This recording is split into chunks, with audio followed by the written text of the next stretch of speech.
ছোট পর্দার জনপ্রিয় অভিনেত্রী জান্নাতুল সুমাইয়া হিমিকে গ্রেফতার করেছেন পুলিশ, কিন্তু কেন জানতে চাইলে আমাদের সাথে থাকুন। তার আগে আপনি যদি আমার চ্যানেলে নতুন দর্শক হয়ে থাকেন তাহলে চ্যানেলটি সাবস্ক্রাইব করে পাশে থাকুন। এই মেয়েটিকে আপনি চিনতে পেরেছেন?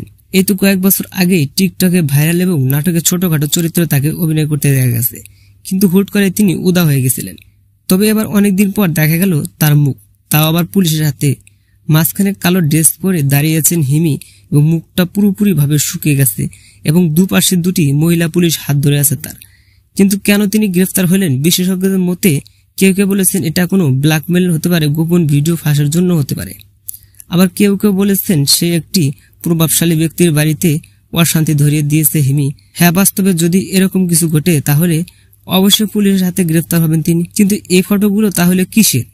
দেখুন, প্রথমে আপনাদেরকে বলি, বর্তমানে এআই এর প্রযুক্তি যেমন মানুষকে জীবনের জন্য খুব উপকারী এসেছে, তেমনই কিছু অসাধু ব্যক্তির বড় বড় তারকাদের টার্গেট করে তাদের নামে দুর্নাম ছড়া এবং মানহানি করে এবং বিভিন্ন প্ল্যাটফর্মে ভিডিও আপলোড করে মোটা অঙ্কের টাকা কামিয়ে নেয়। এই ফটোগুলো একদমই এডিট করা এবং বাস্তবে হিমির নামে কোনো প্রকাশ্যে মামলায় নেই, তাকে পুলিশ গ্রেফতারও করেনি। তো আশা করছি সকলে বুঝতে পারছেন। যদি ভিডিওটি ভালো লাগে তাহলে লাইক দিন, আপডেট করবে আমাদের সাথে। দেখা হচ্ছে নেক্সট কোনো ভিডিওতে। ততক্ষণ সব ভালো থাকবেন, সুস্থ থাকবেন। আল্লাহ হাফেজ।